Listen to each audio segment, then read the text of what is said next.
Welcome to a new episode of Life Moments Podcast. If you find this episode helpful, please consider liking and subscribing. You may also want to share it with someone who could benefit from hearing it. Have you ever found yourself sitting in a quiet room, the kind of quiet that feels almost heavy? Maybe it is late at night, the city outside your window is winding down, and you truly realize, that you are alone. Not just alone in the sense that no one else is in the room, but alone in a much deeper way. No friends to call, no family nearby, no one to share a meal or a laugh with. Just you, your thoughts, and the silence. I remember the first time I really felt it. I had just moved to a new city, a place full of people, noise, and life.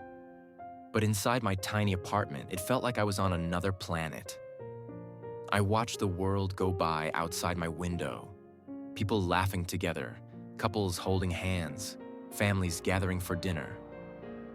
And there I was, a spectator in my own life, wondering if anyone would notice if I simply disappeared. If you are listening to this, maybe you know that feeling too. Maybe you are in the middle of it right now. If so, I want you to know you are not alone in your loneliness. Tonight, let us talk about it.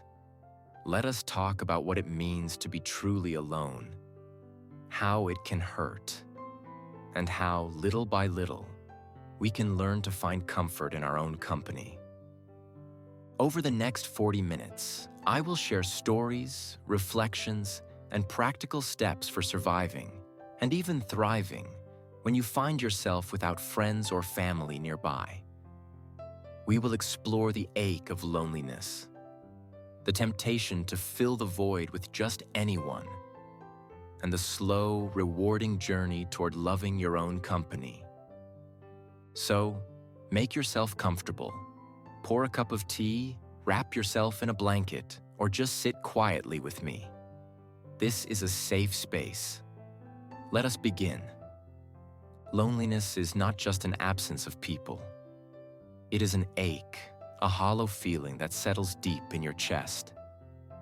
It is waking up in the morning and realizing you have no one to text, no plans to look forward to, no one to ask how your day was. It is the sound of your own footsteps echoing in an empty apartment, the way your laughter fades quickly because no one is there to share it. Sometimes loneliness feels like sadness. Other times, it is more like numbness, a sense that you are invisible, even to yourself. You might find yourself scrolling endlessly through social media, watching other people's lives play out in bright, filtered colors, while your own world feels gray and muted. There's a longing that comes with loneliness.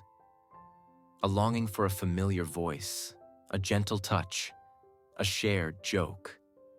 You might find yourself replaying old memories, clinging to moments when you felt seen and loved.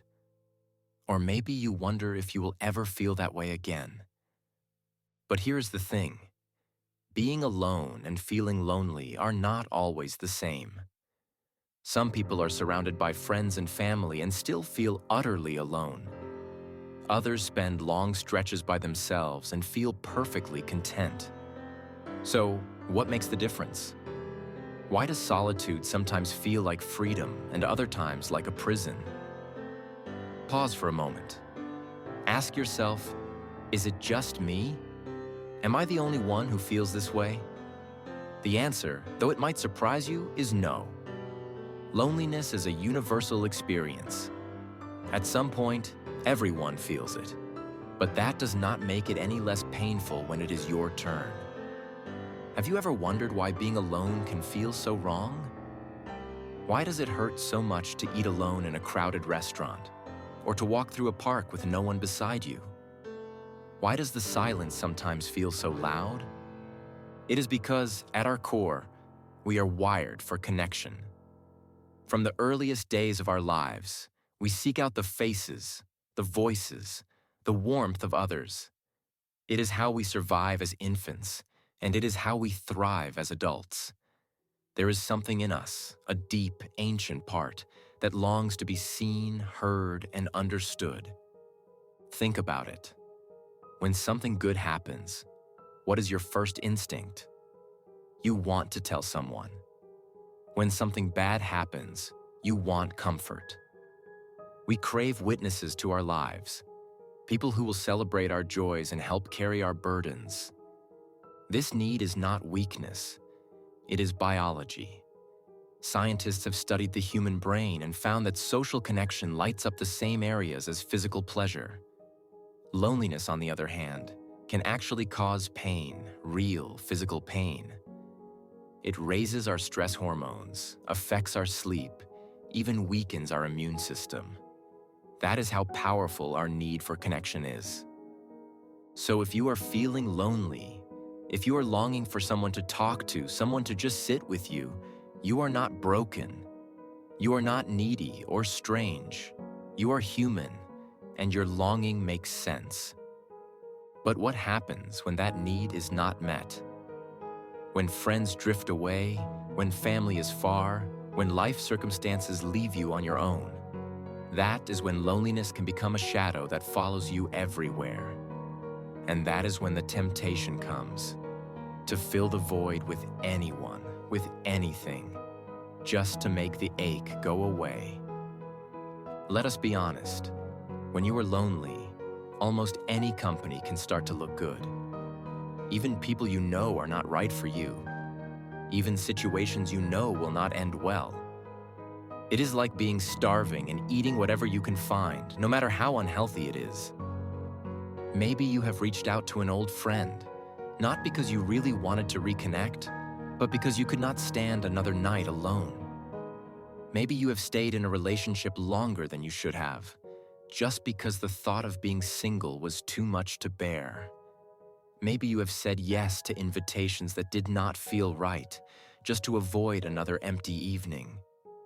I have been there. I remember sitting across from someone at dinner, making small talk, feeling more alone than I did when I was actually by myself. Sometimes the wrong company can make loneliness feel even sharper because it reminds you of the connection you are missing. There is a danger in grabbing at any connection just to fill the silence. You can lose yourself, your values, your boundaries, your sense of who you are, just for a few moments of distraction. And when those moments pass, the loneliness returns, sometimes even stronger than before. It is okay to want company. It is okay to reach out. But it is also important to remember that not all company is good company.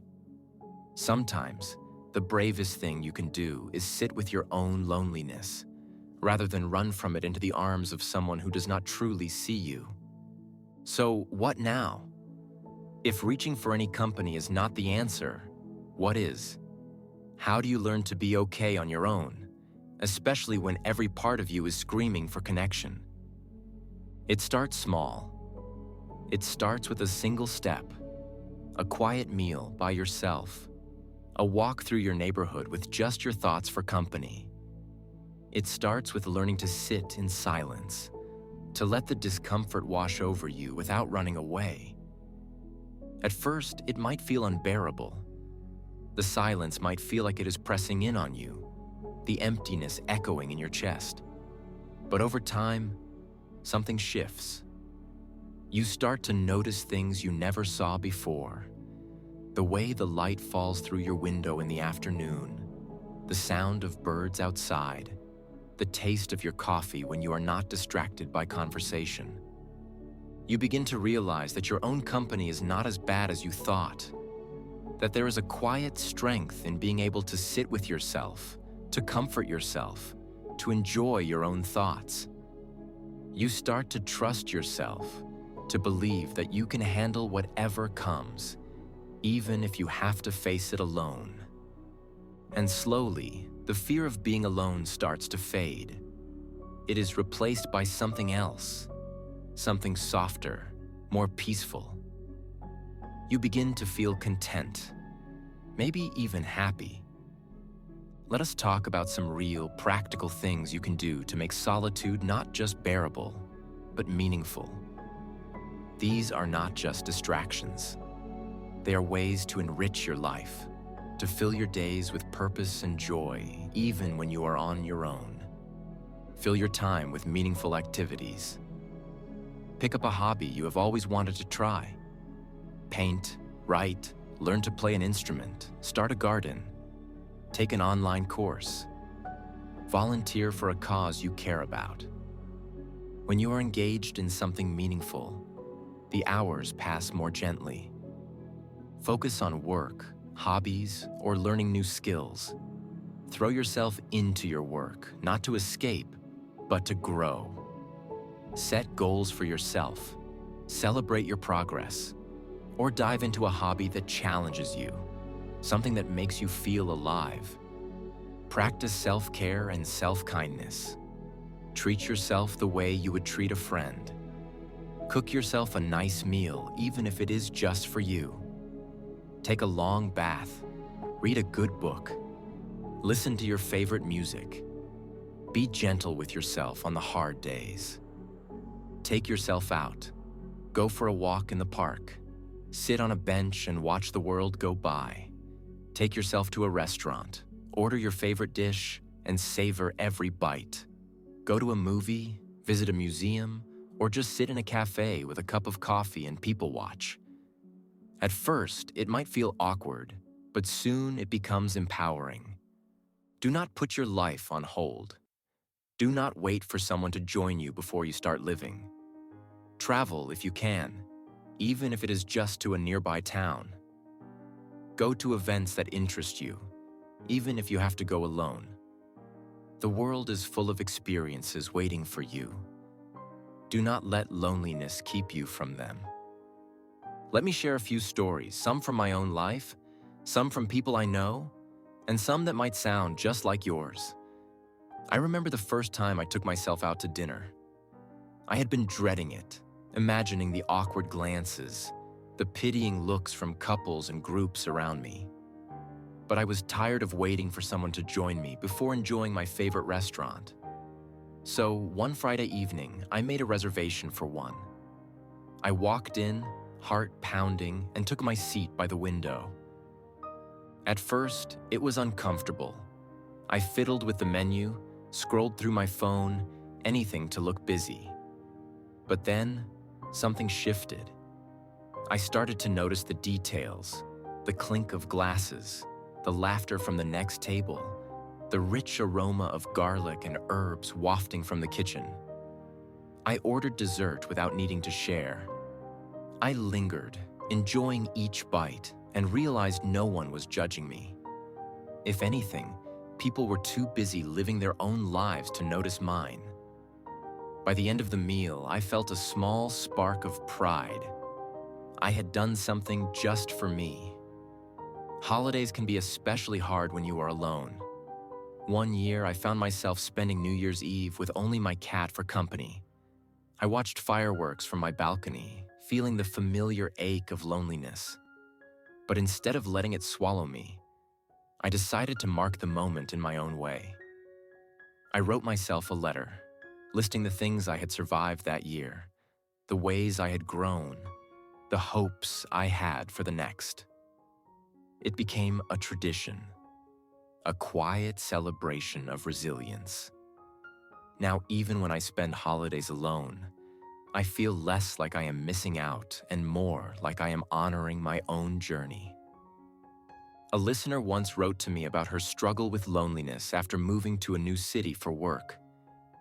She described the crushing silence of her apartment, the weekends that stretched on endlessly. But she also shared how she started to fill her time, joining a book club, exploring local parks, volunteering at an animal shelter. Slowly, she began to build a life, not just waiting for friends to appear, but creating routines and memories for herself. She said, "I realized I could be my own companion, and that changed everything." Sometimes connection comes in the smallest moments. The barista who remembers your order, the neighbor who smiles at you in the hallway, the dog you pet in the park. These tiny interactions do not replace deep relationships, but they remind us that we are part of the world. They are little threads that, over time, can weave a new sense of belonging. If you are in the thick of loneliness right now, it can feel endless. It can feel like you will never find your people, never feel truly seen or understood again. But I want you to know, this feeling is not permanent. Loneliness is a season, not a sentence. In solitude, there is space for self-discovery. You learn what you love, what you value, what kind of energy you want to invite into your life. You develop resilience, the quiet confidence that you can weather hard days and celebrate small victories, even on your own. And here is the beautiful, unexpected truth.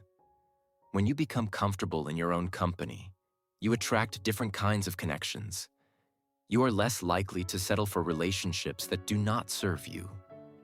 You are more open to genuine, meaningful friendships and love because you are not coming from a place of desperation, but of wholeness. New connections can come when you least expect them. A chance meeting at a class, a conversation at the dog park, a friendly face at your favorite cafe. But even if they do not come right away, you will know that your life is still full, still worth living, even as a party of one. So, if you are struggling, take heart. This chapter is teaching you strength, patience, and self-love. It is preparing you for the next season, whatever it may bring. As we wrap up tonight's episode, I want to leave you with a challenge, a gentle one. This week, do one thing just for yourself. Take yourself out for coffee or cook your favorite meal. Go for a walk somewhere new or start that book you have been meaning to read. Notice how it feels to be your own companion, even if it is uncomfortable at first. And remember, your worth is not measured by the number of people in your life, but by the way you care for yourself. You are enough, just as you are, even in the quietest moments. Loneliness can be heavy, but it can also be a doorway to self-understanding, to growth, and eventually, to new connections. Trust that this season will pass and that you are building something beautiful within yourself. Thank you for spending this time with me. If you ever feel alone, know that someone out there understands and is rooting for you. Keep going.